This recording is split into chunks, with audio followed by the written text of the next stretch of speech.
Bon, salut les gars, je vous refais une petite vidéo après le roulage, les roulages, parce qu'il y en a eu plusieurs. Il y en a eu 3 en tout avec le Gex. Donc 2 fois à Fontenay et une fois au Mans, où vous avez vu la vidéo du Mans, où je me suis bien fait plaisir. Comme vous pouvez le constater, hein, le pneu il a bien dégusté. Et encore, avec 4 roulages, je trouve que ça va, c'est correct. Donc voilà, donc on a apporté les améliorations pour avoir de meilleures sensations. Parce que bon, arriver sur des gros circuits comme Le Mans, là, on a vu certaines choses avec les copains. Puis bah même moi je l'ai senti, donc à un moment donné, il faut pas déconner, faut le faire. Donc les commandes reculées que je viens de monter, c'est on va dire de l'indispensable même maintenant. Parce que quand on voit jusqu'à où je penche, c'est pour être plus à l'aise en plus. Je suis vachement mieux quand je suis assis, mais mes jambes elles sont un peu moins pliées qu'avec les commandes d'origine. Donc voilà, c'est du beau. Comme qui dirait l'autre, c'est du beau. Donc on a fait la grosse révision là pour faire les roulages de cette année, pour recommencer. Donc vidange, bougie, filtre, voilà. Donc ça c'est une amélioration qu'on a fait là. La grosse autre amélioration, c'est la fourche Showa. Donc c'est une fourche de GSXR de 2011, inversée bien sûr. Voilà, bah là vous voyez qu'il manque quelques pièces encore, comme les étriers et le garde-boue, mais ça va arriver. Les étriers je les ai là, donc voilà.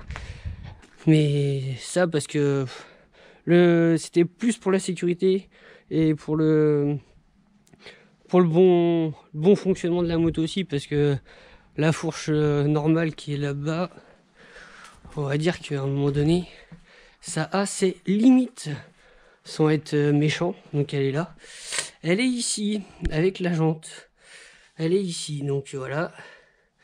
Faut que je récupère ma jante pour changer les roulements, parce qu'il y a juste ça en fait à changer si vous voulez le faire sur une fourche de 2002, celle-ci, et sur la fourche de 2011 qui est là-bas. Donc les seules choses qu'il y a à changer, c'est les roulements dans la jante, et c'est tout ce qu'il y a à faire. Tout le reste c'est identique. Et les entretoises d'étrier que je vais recevoir dans pas longtemps, c'est un copain qui me les fait. Et c'est la seule chose qu'il y a à faire. Et après tout se monte nickel. L'axe ces roulements, les roulements coniques, l'axe de fourche, bah l'été bien sûr faut les changer. En général ils sont fournis avec la jante quand tu l'achètes, là avec la fourche quand tu l'achètes. Les 2 T de fourche. Et autrement l'axe c'est le même, les roulements c'est les mêmes, les entretoises c'est les mêmes, c'est tout pareil. Il faut que tu rachètes les demi-guidons, parce que ça c'est ceux d'origine. Moi j'en ai racheté des, voilà. D'autres. J'ai une autre jante là, avec un pneu plus gros, pour essayer, parce qu'il me fallait une autre paire de jantes. Donc voilà, ça. Donc c'est du 190. Et j'ai racheté une couronne de 47. Parce que la moto elle tire vraiment très long. Parce qu'à 280 en 5ème au Mans, la 6ème elle sert à rien du tout. Donc on va faire un truc pour que ça tire beaucoup plus court et que ça marche vachement mieux. Si vous aviez dû voir, parce qu'on l'a pas fait en vidéo, avec Benjamin, on a monté le petit indicateur de rapport engagé. Donc voilà, le petit truc sympathique. Que c'est Alltech, donc de chez Tech de Rouge, j'avais acheté ça. Et ça enlève les codes de sécurité du calculateur moteur au passage, donc c'est un peu sympathique. Après chez PAM Racing j'avais acheté le Quick Shifter en montée, que en montée. Donc ceux qui veulent, je pourrais faire une vidéo sur le montage, parce que c'est un peu la misère, quand même, parce qu'on a retaillé la tige là. La tige c'est une tige adaptable en fait qu'ils fournissent, sauf qu'elle est pas percée et filetée jusqu'au bout. Donc on a été obligé de repercer, enfin ouais c'était un peu galère, mais bon c'est comme ça. Donc ça, donc les vitesses à la volée avec la micro-coupure. Ça, et comment tout le faisceau électrique, donc les bobines, on s'est rebranché sur les bobines d'allumage et tout ça. On a remis le calculateur, il est ici, là en dessous, avec la molette de réglage. Donc ça, c'est sympathique.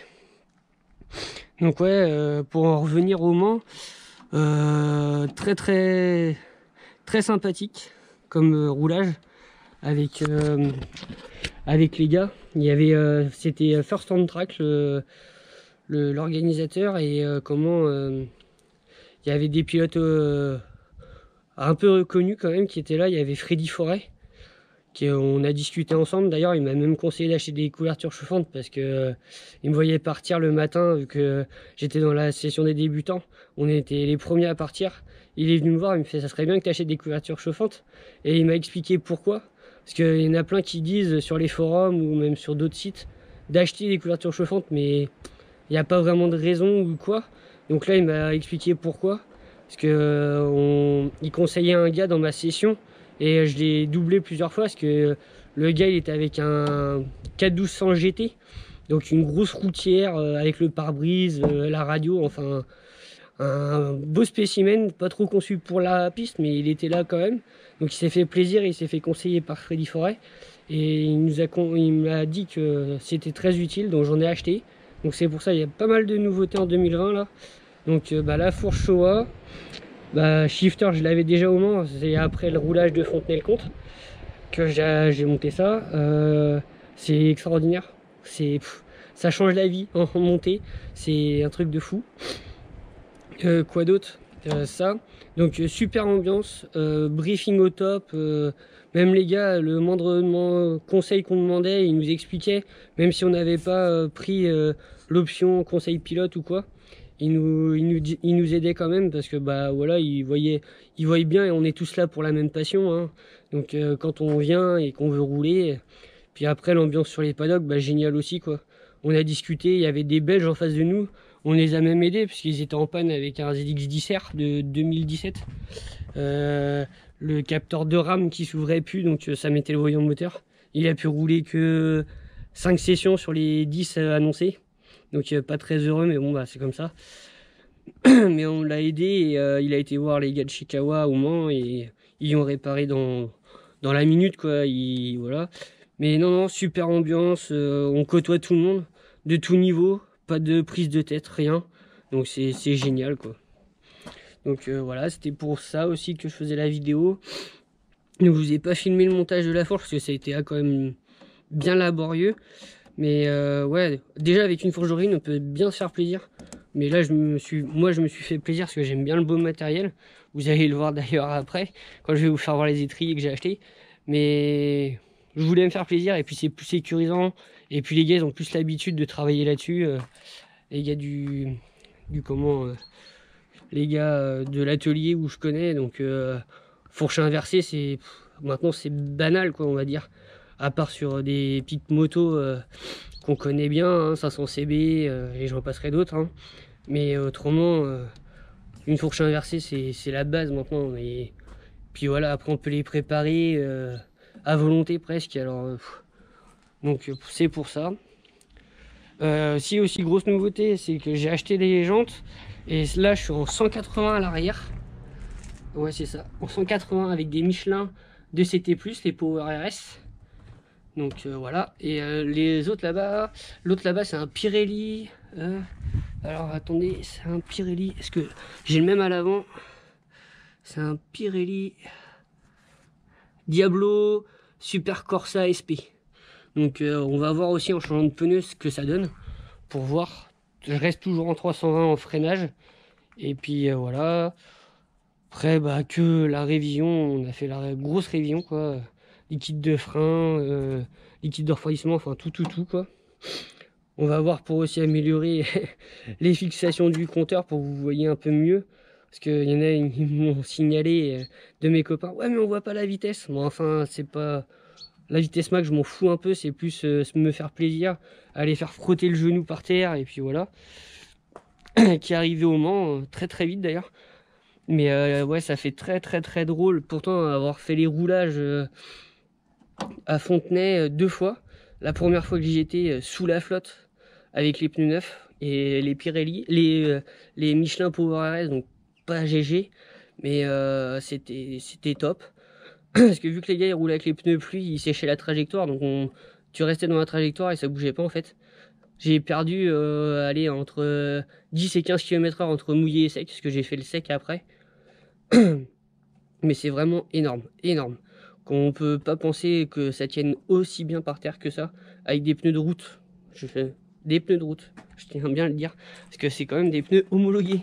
C'est pas des pneus de piste, des slicks ou quoi, c'est des pneus de route. Donc voilà. Donc c'est tout ce que j'ai à dire sur ça. Si vous allez vouloir... Donc les freins avant que j'ai acheté, je voulais tout le monde connaît le Brembo et tout ça. Et en fin de compte, il y a un gars qui m'a fait une proposition quand j'étais à la casse acheter des pièces pour le Gex. Il m'a acheté, il me dit bah tiens j'ai ça à vendre. Donc c'est des étriers de R1M.